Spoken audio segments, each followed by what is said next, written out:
Assembly will now hear an address by His Excellency Moeketsi Majoro, Prime Minister of the Kingdom of Lesotho. I request protocol to escort His Excellency.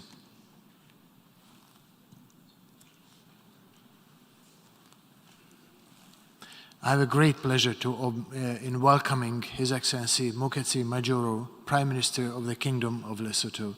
I invite him to address the Assembly.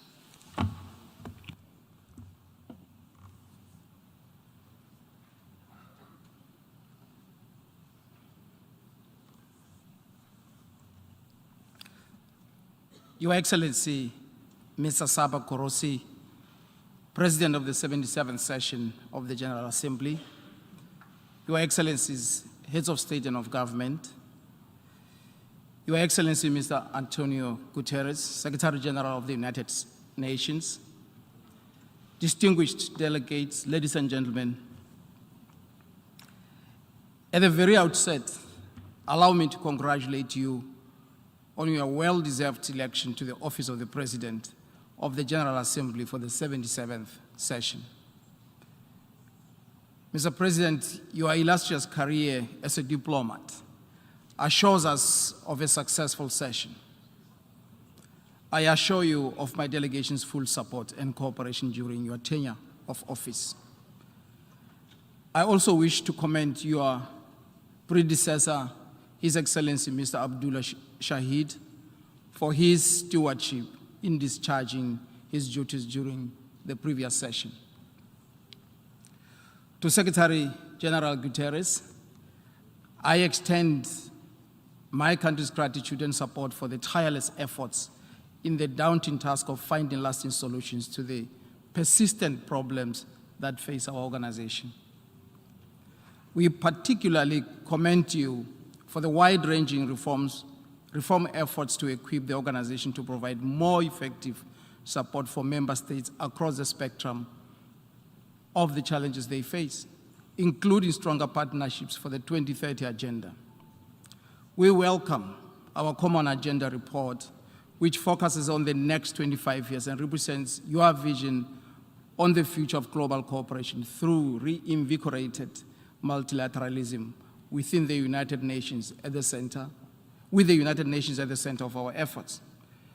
Mr. President, Excellencies, from the humble beginnings of a fledgling organization more than 7 decades ago to a massive expansion in membership today, the United Nations has undoubtedly stood the test of time. Our organization has witnessed several changes in the configuration of international relations. Some were traumatic, while others were benign. The survival of the UN through all those tribulations testifies to its resilience and the enduring validity of its mission. Some of the great strides that the United Nations has made span peaceful settlement of disputes, restoring calm in many countries through peacekeeping, decolonization, raising awareness of human rights, and eradicating diseases. Despite these laudable achievements, numerous challenges still remain in the path towards assuring humanity of a bright, prosperous, dignified, and secure future.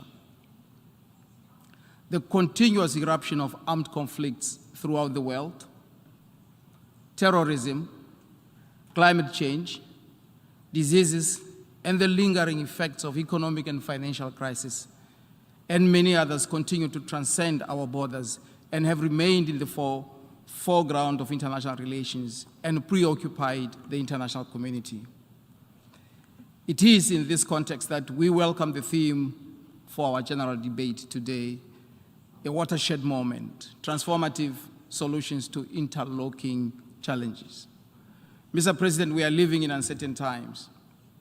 The COVID-19 pandemic has changed the nature of multilateral engagement, diplomacy, business, and of basic human interaction. The pandemic has not only hastened the pace and scale of digital revolution, but has also increased the gap between the haves and the have-nots, and furthermore exposed our vulnerability as Africa's landlocked, least developed country. We therefore need to make concerted efforts to protect lives and empower the citizenry across the globe through innovation and digital technologies to achieve sustainable recovery. It is of paramount importance for us as African leaders to be proactive in investing in research and development in readiness for a certain future pandemic. At the same time, the implementation of Sustainable Development Goals, which was already anemic prior to 2020, has been aggravated by the pandemic. The expectation of the international community was to intensify the decade of action to achieve the goals. But certainly, we find ourselves in a prolonged period of recovery. As we ushered in the new 17 Sustainable Development Goals on 1st January 2016, member states were optimistic that the better life for all was in sight. However, the 2030 deadline for the achievement of the SDGs is gradually approaching, yet there is still no significant progress in their attainment due to several factors that have adversely affected implementation. In addition to the pandemic, this includes unpredictable global shocks, including wars, climate-related events, and lack of predictable financing. The environment in which we operate is significantly less favorable than it was when we began 6 years ago. Our room to maneuver is much more constrained today. Nevertheless, our quest to pursue a sustainable future must never wane. Unless we can work towards the SDGs in a true spirit of partnership, where each partner lives up to expectations, the decade of action will end as a decade of disappointment. As Secretary General stated during the election of the President of the General Assembly in June this year, the 77th session can be a moment of transformation, a time to recalibrate multilateralism and strengthen the foundations of global cooperation. In this regard, I appeal to all member states to use the 77th session to renew their determination to work together for the benefit of mankind and to recommit themselves to the cardinal principle of multilateralism. The role of multilateralism and the United Nations has therefore become ever more important. It is morally imperative that we unite our wills and pool our efforts for the well-being of humanity. Mr. President, just recently, Lesotho was among the 45 countries that presented their voluntary national reviews during the high-level political forum on sustainable development. Among other things, our review highlighted the pressing challenge of climate change, which has a direct bearing on food insecurity and poverty, not only in my country, but in Africa as a whole. Climate change destroys our ecosystems and results in land degradation, as well as contribute to the decline of agricultural productivity, which is the mainstay of small economies. In this connection, my delegation calls upon all member states to use the COP27 meeting to be held on African soil this time around as an opportune time to address Africa's challenges on climate change, as well as support our needs and priorities in the form of affordable and sustainable energy, capacity adaptation, and mitigation. We disagreed for far too long on the subject of climate change until we were confronted by the clearing and compelling scientific evidence that the link between global warming and human activity is indisputable. Certainly, catastrophes have begun to hit, mostly affecting the poorest and most vulnerable countries. While we appreciate that there are resources aimed at helping developing countries to mitigate and adapt to the impacts of climate change, we are concerned that such funds are very difficult to access. The global climate finance architecture is complex, with variable structures of governance and modalities. Some finance is channeled through multilateral agencies, sometimes even outside the funding mechanisms of the United Nations Framework Convention on Climate Change, and some flows through bilateral development assistance institutions, thereby making coordination very difficult. Lesotho calls on the international community and our development partners to simplify the accessibility of funds earmarked for climate change. Mr. President, the state of peace and security in the world is gradually getting worse, with recurring conflicts and eruption of new ones in many parts of the world. The emergence of new extremist groups and terrorist entities has not only compounded the problem, but is a stark reminder that we must act collectively to discharge the moral responsibility resting on us to ensure that people everywhere enjoy the right to peace and enjoy the right to development and the sanctity of life. The use of military force alone as a strategy for combating terrorism has never been panacea for eradicating that menace. Terrorism requires a holistic approach that addresses its root causes. Similarly, we as leaders should not turn a blind eye on the plight of civilians in all conflict areas. The international community should be consistent in dealing with the humanitarian crisis in different parts of the world. We do not derive any comfort, Mr. President, from the simmering trade and political tensions between two of the founding members of the United Nations, namely the United States of America and the People's Republic of China. We must remember that we came together as members of the United Nations under the premise that we are all peace-loving nations. The United Nations Charter enjoins us to practice tolerance and live together in peace with one another as good neighbors, and to unite our strength to maintain international peace and security, and to employ international machinery for the promotion of economic and social advancement of our peoples. In this regard, we call upon these two great nations to show their fidelity to the principles underpinning our organization and to resolve their differences amicably. Military power and aggression can never beget peace. In the same vein, the ongoing war in Ukraine and other parts of the world inflict a reputational carnage on our beloved organization. Whereas peaceful settlement of disputes lies at the heart of the work of the United Nations, we have, however, not sufficiently utilized tools at our disposal, such as mediation for solving conflicts between and among member states. Some take sides and support conflicts in one form or another, while others remain in hibernation.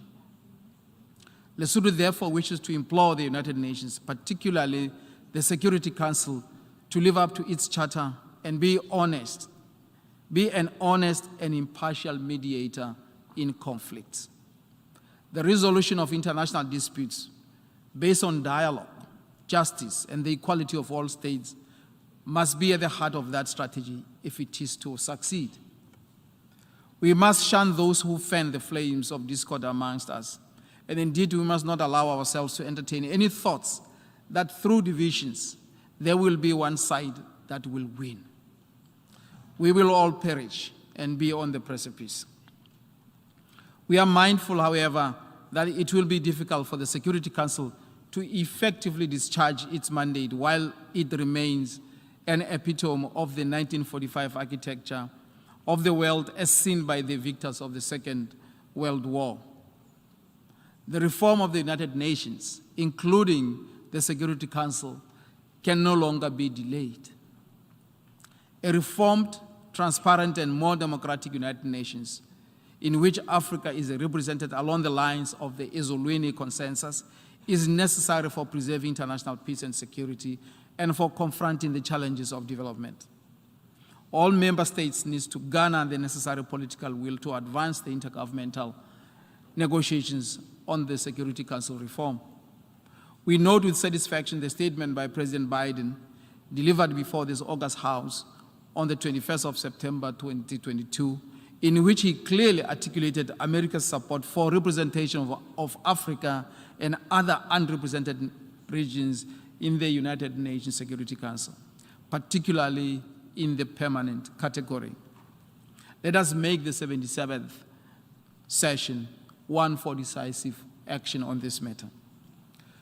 Mr. President, today we see the heightened geopolitical tensions that have led to the re-emergence of protectionist trade policies.